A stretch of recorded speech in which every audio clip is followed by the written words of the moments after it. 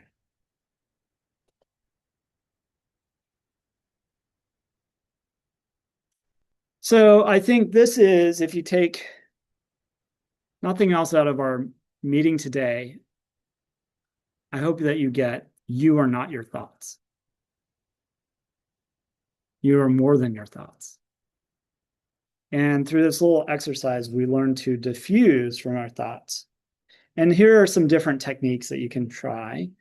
We just did the lemon, lemon, lemon. So just repeating the word, if it's a sticky word, over and over again for about 30 to 45 seconds.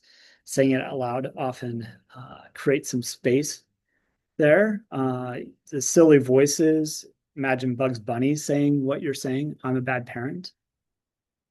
Darth Vader, Donald Duck, saying the thought. Or adding some language. And one of my personal favorites is just saying, in this moment, I'm noticing the thought. Thank you, mind. And it's something interesting about just noticing there's a part of me, that word machine is telling us a story. But notice that the stories aren't 100% true and they're just words. And we can create space with that. That's what diffusion is. So diffusion is a key component. And we marry that with acceptance, or I even prefer the word willingness. And I like it to be specifically, can I have what I'm having? Can I be willing to have what I'm having? And to be precise, willingness is not wanting it. There's a lot of moments in life we don't want it. When I've asked my child to sit down in his chair for the 9th time, I'm not wanting that moment. But can I open up to it? Can I be willing to have it? Acceptance is often conflated with surrender, and it's not surrender.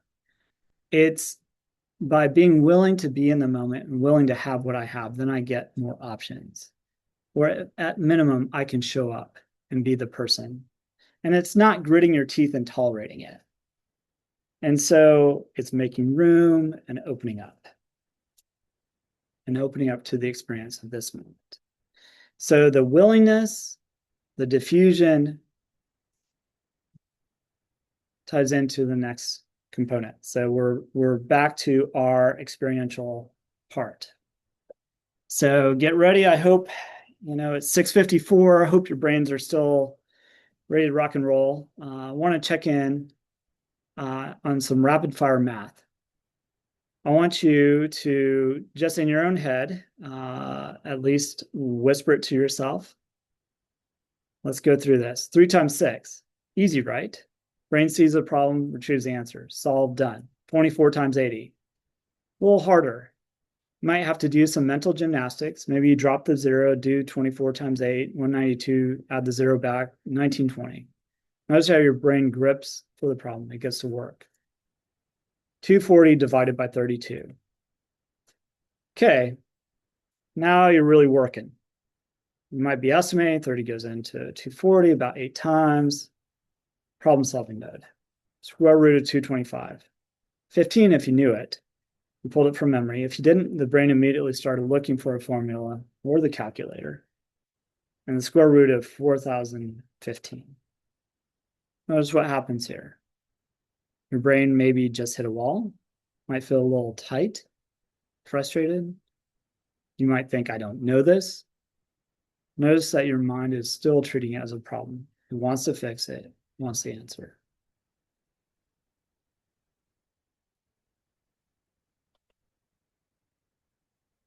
How do you solve this? What's the answer to this sunset? Do you add up the colors? Do you divide the clouds by the horizon? Do you need to figure out the square root of beauty? You don't solve a sunset. You don't fix a sunset. You just experience it. You witness it. If you look at a sunset and said it's nice, but that pink in the left corner is a little off and the sun's going down 4% too fast, you miss the entire experience. This is a difference between your problem-solving mind that we use in the math problems and your observing mind. And here's the hard question for us today as parents with children with ADHD. Which mind are you using when you look at your child? No judgment. And I guess the part that I would highlight is that we need both. We need both. There are a lot of solutions and challenges, but don't miss the sunset. Don't miss the sunset. Okay. All right. Next little exercise. We are just getting a cornucopia of them today. So take a moment, get comfortable, and cross your legs. And if you're willing, please plant your feet on the floor and let your hands rest on your lap. I want you to take a few deep breaths to settle into this moment.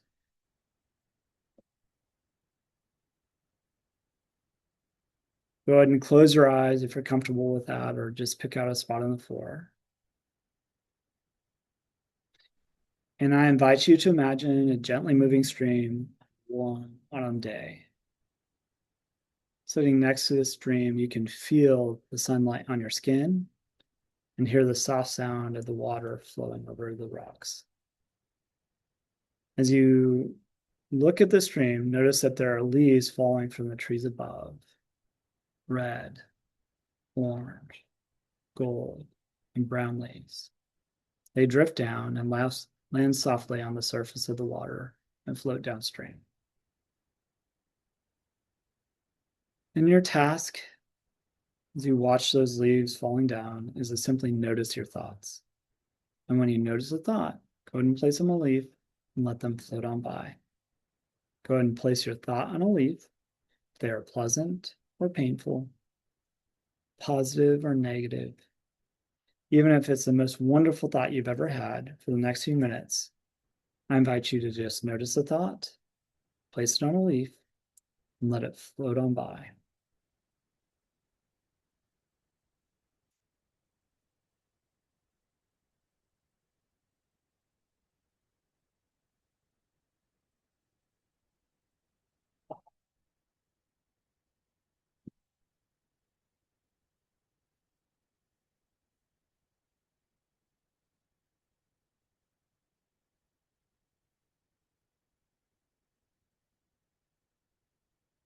And as you do this, you might notice thoughts like, I'm not very good at this, or I can't do this, or other judgy thoughts.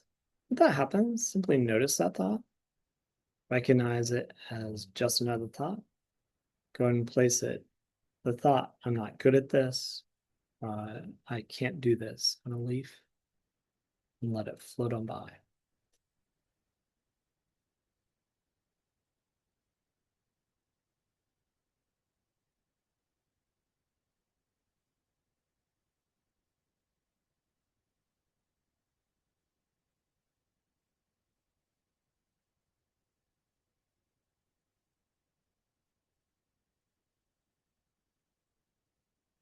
And also, as you do this exercise, you may experience periods of time where your thoughts stop, where you don't notice many thoughts. If this happens, keep your attention on the leaves and the stream flowing by. And sooner or later, your thoughts will start again. When they do, just notice each thought, place it on a leaf, and let it float on by.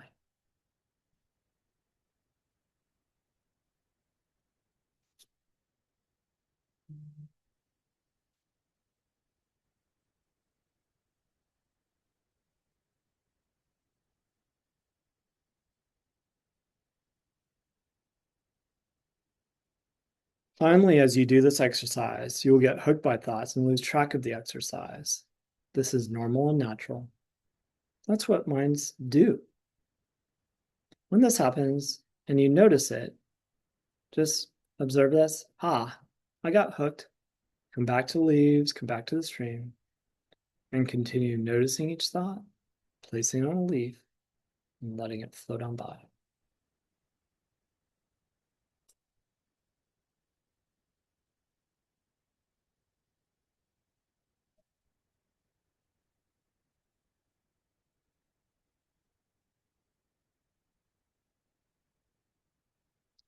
Continue for a few moments longer, watching the stream, placing your thoughts on the leaves.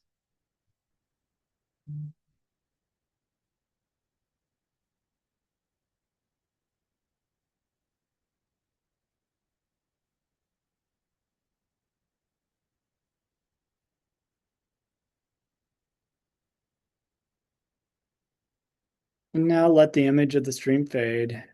Bring your attention back to the room. Notice your body in the chair. And when you're ready, open your eyes. Welcome. Some of you might be feeling fantastic, and for some of you, I'm guessing that wasn't peaceful. Your mind might have started planning, worrying at the same time. That's perfectly normal. What I want to point out in this experience is being able to notice our thoughts and being in this observer self. Literally, I am not my thoughts. And just a brief aside, one of the fascinating things in my experience of working with individuals with ADHD, some of them have a very hyperactive posterior cingulate. And for those, as I measure on the QEEG, and for those individuals, particularly mindfulness is a little stickier. And so one of the benefits of mindfulness, it's a great strategy, but it can be uncomfortable for some individuals, particularly. So thank you for those that did this, and it was a little stretch, but just want to acknowledge that this is mindfulness. This is learning to watch our thoughts, to practice being in the present moment. And so thanks for jumping in. Okay, you guys are awesome. We're making great progress here. Now to our last main exercise. Here we go. This is one of my favorites. This is a values exercise. And, this is where we can really apply this openness, this awareness, and now we're getting to this engagement part of the model. I want to make this practicable. Parenting a child with ADHD often feels like we are constantly putting out fires. We are in reaction mode. This next exercise is designed to help us shift from reaction to intention. I want you to think of a hero, but for the purpose of this exercise, I want you to tweak who that hero is. I want you to bring to mind someone you admire for specifically how they handle relationships, stress, or chaos. It might be a grandparent who made you feel safe, a teacher who understood you when no one else did. Could even be a fictional character like the dad from Bluey, although he's got his faults. Pick someone who embodies the kind of presence you wish you could bring to your child during a meltdown or a struggle over homework.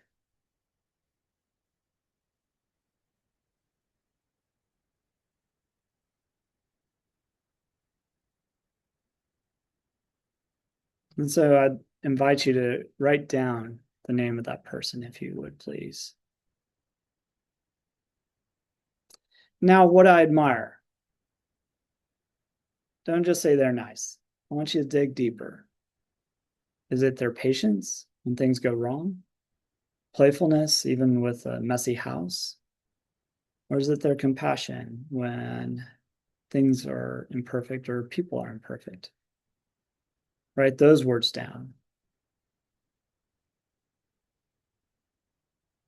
These aren't just descriptions of them. These are a reflection of your values, the qualities you want to bring to your home.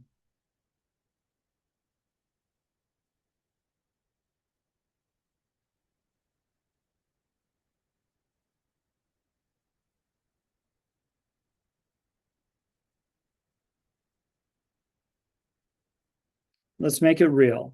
If you were to be 5% more like this hero this week, what might you actually do? Be specific. If your value is patience, the action might be, when my child refuses to do homework, I will take 3 deep breaths before I speak. If your value is connection, the action might be, I'll spend 10 minutes playing Legos without checking my phone. Write down one small, bold move that you can take during this next week.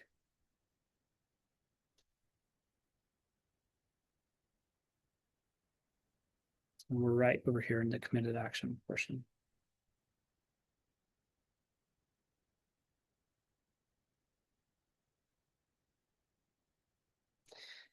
Now for the challenge. Let's think about the obstacles I might anticipate. If it was easy, you'd already be doing it. What gets in the way?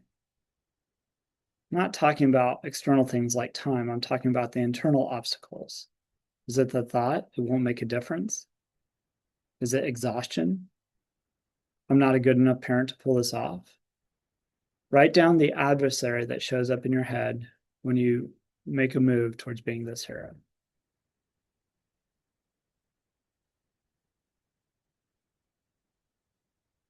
I do want to note that this brings us back to what we learned earlier about the red tennis ball and diffusion. Your hero isn't a hero because they don't have hard or difficult thoughts. They're a hero because somehow they learn to take a little step forward with the thoughts, with the feelings. So in your practice this week, can you make space for that difficult thought? Can you make space for that difficult feeling? And can you make a small committed action to be moving towards that person you would like to be, like your hero?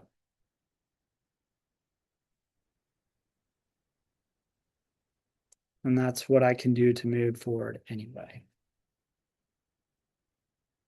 This is what it means to be psychologically flexible. You're being that hero in the room, in the here and now, the messiness of today.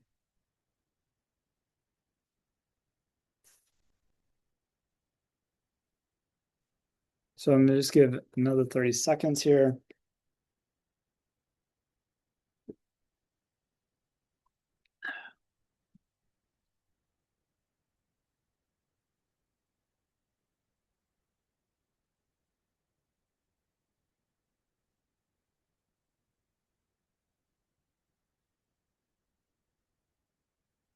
Okay. So this is the model in a nutshell. We want to teach you how you can be willing to have your thoughts and your feelings and to be present. And I think that's diffusion, when we can learn that we can create room, that I'm not my thoughts, that I can have room for my thoughts, then that changes us trying to get rid of that red tennis ball. And it allows us to be open and more engaged and shift to how useful, what's a helpful thing that I can do. So as we accept our thoughts, show up to the present moment, then we can choose a valued direction. And this is part of where I hope remembering our heroes. For me, it was my grandma Sperber and her kindness and her compassion and her welcome and her generosity. I hope that I can embody those attributes with my own child, with my children, with all my children, but particularly I have a child with ADHD as well. Can I show up that way this week? And then that taking action. It's not enough to just think about these things. Let's take some small committed action, some bold moves. And that's my invitation to us as we kind of wind down here.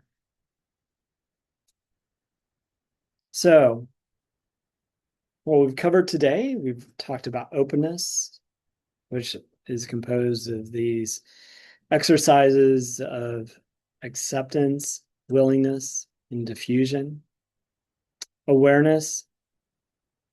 So kind of learning that we're more than any of the thoughts or the labels, as well as learning this present moment awareness that comes through mindfulness. And then being engaged. Engaged is being connected to who and what's most important to us. How do we embody these attributes of being the heroes we've identified? But then how do we take small committed action to do that? And together, this openness, awareness, and engagement helps us be psychologically flexible and creating a more meaningful and rich life.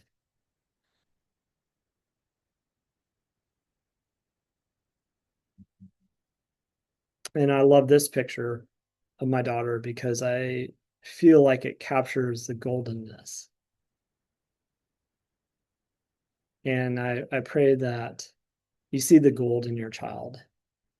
And I am so grateful to have this opportunity to share with you. And I hope that this has been of use to you. So thank you for your attention. If you want to learn more, one of the things that I would say is dive in. Some excellent resources are The Happiness Trap by Russ Harris. Alternatively, A Liberated Mind is by Stephen C. Hayes. Both fantastic resources. Russ Harris is actually Australian, so he kind of gets to the point and speaks really directly. And these books are full of exercises, full of things to engage and to practice. And one of the things I love about ACT is one, the normalization of suffering. And the fact is that, I'm a therapist, but I'm also part of this human experience and I suffer. And each person who's on this call and can hear my voice, you faced your own suffering. You're not bad or wrong for having suffering. It's really a matter of time. But can we live a rich and meaningful life? And that it's not about getting rid of the suffering, but it's about being connected to our values. And I hope that this little presentation helps you do that in a more robust way. And if you're looking for a parenting book that I really like as well, it's called Parenting Children with ADHD, and it's a quite comprehensive book by Vince Monastra, and just talking about 10 lessons that medicine can't teach. And I think, there's a whole discussion we can have about medicine and different opportunities, and, happy to have those discussions. But I think ultimately, whatever we do physiologically, I think it's so important that we teach our children. And sometimes that's really hard, but really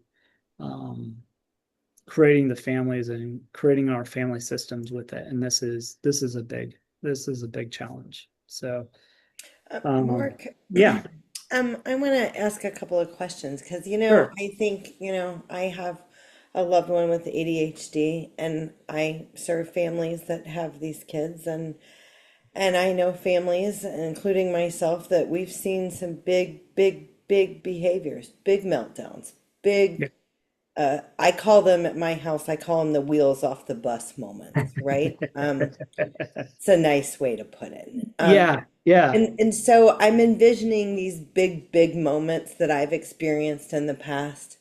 And I believe in my heart of hearts with grown kids that whoever talks the most loses in the meltdowns, right? right. Staying calm is key. That raising the voice never, ever, ever works with ADHD kids. I think most of us would probably agree. But let's talk about how do we win in that moment? How do we find our zen that you're talking about, Mhm. our calmness, and how do we effectively bring that, that situation down? Yeah. And because the thing is parents are human. We're all human. And we've worked all day and you come home and the kid dumped their plate off the table. Food's all over the floor. The plate broke. It's a giant mess. And then they slap their brother. And I mean, I'm these glad are this was those a are purely hypothetical situation. yeah, but these are real life situations. And so I am imagining myself not feeling very zen at the moment, at that Oh, particular 100%. moment, and how hard it is to achieve what you're talking about. So how do we take it to the next level? Give us I know we're running out of Yeah. time for tonight. We still have 15 minutes, but how do we do that? Because that's Yeah. what people are dealing with. Yeah. I'm going to give a highly unsatisfactory answer, Okay. Allison. My answer is the same answer my dad gave me. He was my wrestling coach, and I'd learn a move in wrestling and I'd be pretty happy about it. And he'd look at me and say, "Good job. Now practice it 1,000 times. Then you've got it." And my point in that is it's I've introduced some ideas, and I hope that I'm going to kind of jokingly say this, that I've kind of let you see the matrix in the sense of like, oh, I have this word machine that's telling me stories all the time, but it's it's developing this psychological flexibility is something that you've got to really practice. Um, Probably one of the things that I would say would be kind of paramount is if you can develop a little mindfulness practice yourself. I think there's a lot of literature about the health benefits. You talk about parenting a child with ADHD. I think of an extreme example, not ADHD, but with autism, and it's particularly mothers of children with kind of very extreme autism, and that actually literally they sequenced their DNA, they measured their DNA, and the ends of their DNA called the telomeres are shrinking back faster, which the implication of that is that they're aging faster because of the stress of parenting a very difficult, high demand child. And I think there's a certain degree of stress that is part of having a child with ADHD. They're golden, they're wonderful, and they're very challenging. So this is part of where I think really investing in who you are. And so one is just if you can give yourself 5 minutes of mindfulness, I think that's a great practice. And that may not be comfortable or pleasant for many people, and I get that. But that would be one thing. And so that's learning to be present, unhook from your thoughts. I think learning these skills around how to diffuse from your thoughts, I think can be really vital. And then, being clear about your values and what am I working towards? And am I staying congruent with that? And so, I mean, I don't mean this too much of a segue, but like, you know, if you want support with that, we offer that here. There's some other ACT therapists in town. I think we'd love to help you move forward if you want therapy, but even I think just practicing these things and continue to develop them. And the beauty of ACT is they actually spent about 20 years developing this. And so there's a lot of really robust psychological research that went into these principles behind these suggestions. So I hope that's an adequate answer, Allison. Is that kind of describing it? Well, kind of. You told me your person is your grandmother, Yeah. and that she embodied kindness, compassion, welcome, generosity. And that is the person that comes to your mind that you were thinking about. And so I guess I'm trying to find that balance of what you are referring to. So in that example of the big meltdown on the plate off the table and the food on the floor and the slapping of the brother, is there so I get like how do I show up with kindness, compassion, welcome, generosity when there was a real behavior that Hmm. probably needs to be addressed. And so it's not addressing the behaviors, but it's addressing the behaviors in a more effective way that embodies Yeah. the person that you want to be, and the way in delivering it in a way that is full of compassion and kindness, and not anger and loud words and things that escalate the situation further. Is that a fair summary? Yeah, 100%. And so actually what I would say, and I'm going to quote Russell Barkley and I think Monastra as well in this, is that actually children with ADHD need more, the time frame needs to be closer to, the consequences need to be closer and more immediate. And so, like in that instance, I think there would need to be an intervention of some kind. But I guess part of what I think is interesting is if we can come back to our values, then we can hopefully administer those consequences more from a place of teaching, more of a place of shepherding our families, and less about reactivity, right? And that's hard. And I think there's a true aspect of, I'm not with my own, I have my own child with ADHD, and I'm not always that person, right? I'm not always that my grandma Sperber. And can I have some compassion on myself, recognize that I'm human, and can I get back in the game, right? And I think it's kind of as we, you know, I think that's very easy to evoke our guilt and shame cycles. And if I'm stuck in that, then I'm not able to turn back. Maybe I apologize. Maybe like, I think this is more of a way of being and a directionality of how we're being than being perfect. Because I don't know anyone who's a perfect parent to children with ADHD. At least I'm not aware of it. So 100%, like, I think, and I guess that's part of where I hope that people feel seen and heard and cared for, because like if you parent a child with ADHD, it affects your whole family system. And genetics wise, probably one of you has ADHD yourself, right? In terms of two biological parents.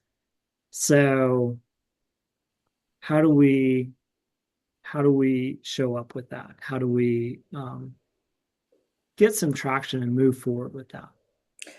Mark, you've said this a couple of times, like responding versus reacting, and we know that whether you're a kid or an adult, when we react, it's never, we always have regrets after that, as opposed to Mhm. responding effectively. And one of the tips that I learned along the way is, having a kid always saying they don't feel heard. And it's always funny because the ADHD kid is the one that talks the most at the dinner table. Nobody talks. There's like all we do is hear. Um, but having effective ways when there is that meltdown, I see things, I see that you're having a bad day. I see that you're really upset right now. We're all going to cool down right now, Yeah. and giving the chance for the kid to walk away and to calm down, and it also gives you as a parent the opportunity to calm down, to be who you want to be, as opposed to reacting to the situation at hand. Yeah. So that was a tactic that we used at our house, and it did work effectively. But sometimes in the heat of the moment, it's really hard, and that it's hard to implement that.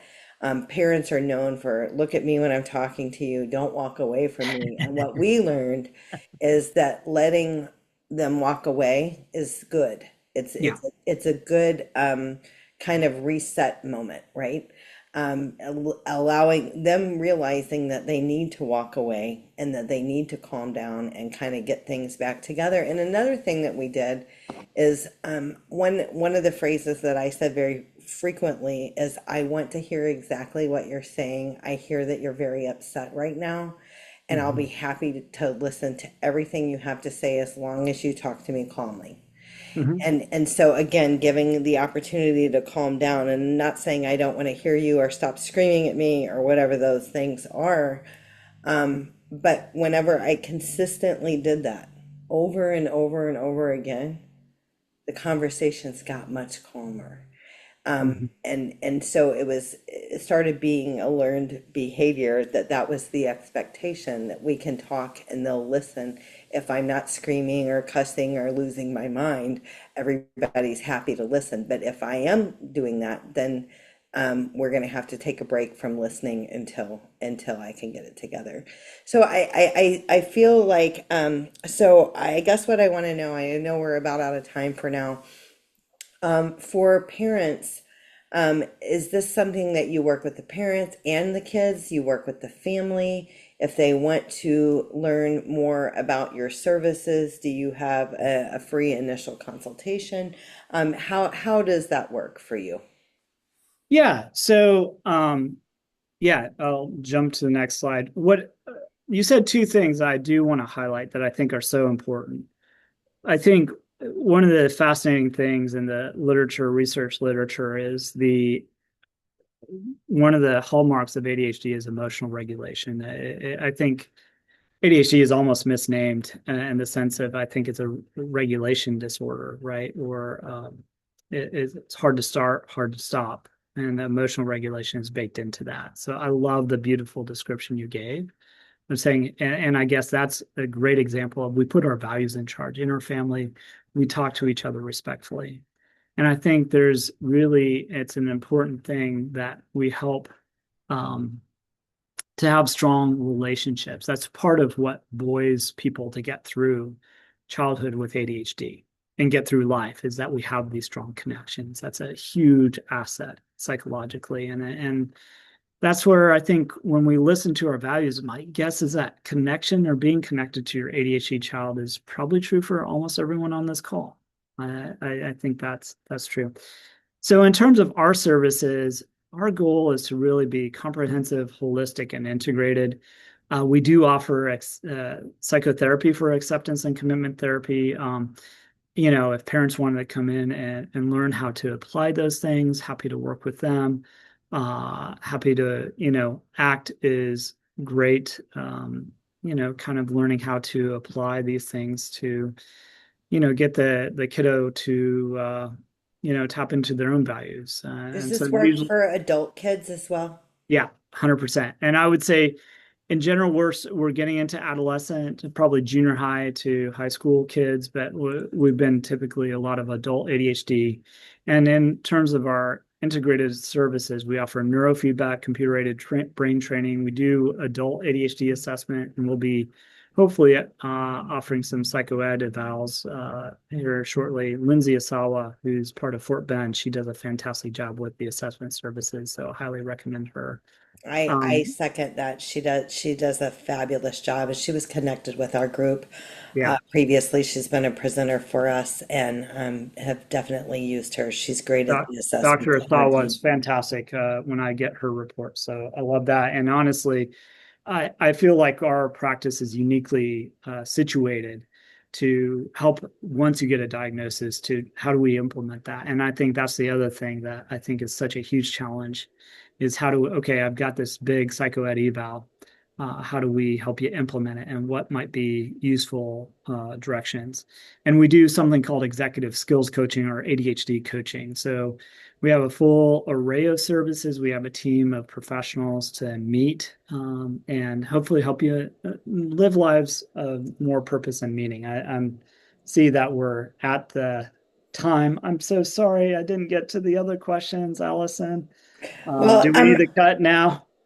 well, what I would say is, we have reached the end of our time for tonight. If you had a question that didn't get answered, reach out to Mark, and he can answer that more thoroughly.